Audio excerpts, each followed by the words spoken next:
জয়নগরের একটি বাচ্চা মেয়ে, ক্লাস 4 এর মেয়ে, 10-11 বছর বয়স। তাকে কিছু দুষ্কৃতী তুলে নিয়ে যায় এবং গোটা রাত তাকে অত্যাচার করে, তাকে রেপ করে, তাকে মার্ডার করে ফেলা হয়। আজ সকালে তার পরিবার এবং গ্রামবাসীরা যখন সেই দেহ পায়, তারা প্রতিবাদে ফেটে পড়ে। তার কারণ, গতকাল মেয়েকে যখন পাওয়া যাচ্ছিল না, তখন পরিবারের লোকজন পুলিশের কাছে গিয়ে এই এফআইআর নেবার কথা বলে, কিন্তু পুলিশ কোনো কমপ্লেন বা এফআইআর নিতে রাজি হয়নি। আপনারা জানেন যে বাংলায় এবং গোটা দেশে দেবীপক্ষ চলছে। এই দেবীপক্ষ স্বস্তির নয়। এক, অভয়ার বিচার এখনো হয়নি, তার বিচারের দাবিতে মন ভারাক্রান্ত। অত্যাচারের যাবতীয় তথ্য প্রমাণ নষ্ট করার জন্য যেভাবে দুর্বৃত্তদেরকে বাঁচানোর চেষ্টা হয়েছে, সেজন্য মানুষের মধ্যে আক্রোশ আছে, মানুষ রুষ্ট এই সরকারের উপরে, মমতা বন্দ্যোপাধ্যায়ের উপরে। এবার দেবীপক্ষের মধ্যে যেভাবে জয়নগরের বিজয়াকে নির্যাতন করে, তাকে ধর্ষণ করে মারা হয়েছে, একজন নাগরিক হিসেবে, মেয়ের বাবা হিসেবে আমি ঠিক করেছি যে আমার বহু জায়গায় বারোয়ারি পুজোতে পুজো উদ্বোধন করার যাওয়ার কথা ছিল। আমি মণ্ডপে যাব, কিন্তু কোথাও পুজো উদ্বোধনে যাব না।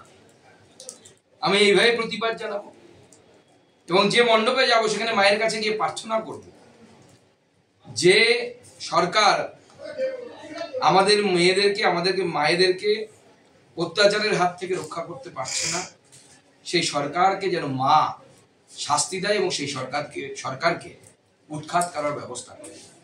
আমি মণ্ডপে যাব, মাকে হাত জোর করে প্রণাম জানাবো, সেটা প্রতিবাদের সামিল হওয়ার মতো, সেটা কোনো উৎসব নয় এবং কোনো উদ্বোধনে আমি যাব না, এই সিদ্ধান্ত নিয়েছি।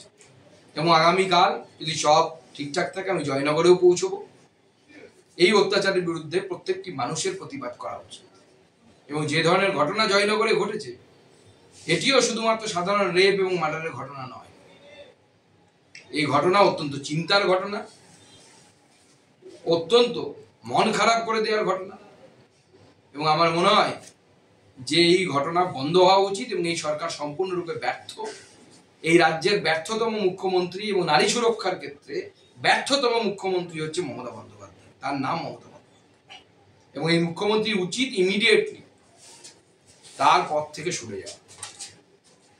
যে মুখ্যমন্ত্রী আমাদের বাচ্চা মেয়েদের সুরক্ষা দিতে পারে না, আমাদের ঘরের মেয়েদের সুরক্ষা দিতে পারে না, সেই মুখ্যমন্ত্রীর মহিলা হিসেবে তার পদে বসে থাকার কোনো অধিকার নেই।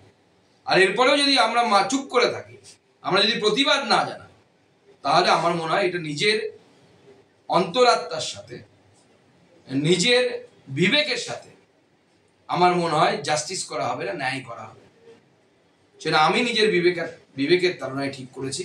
আমি এবার কোথাও পূজা উদ্বোধন করতে যাব না। পুজোতে যাব, মাকে প্রণাম করব, বাঙালির সর্বশ্রেষ্ঠ উৎসব, কিন্তু আমরা উৎসব হিসেবে পালন করব।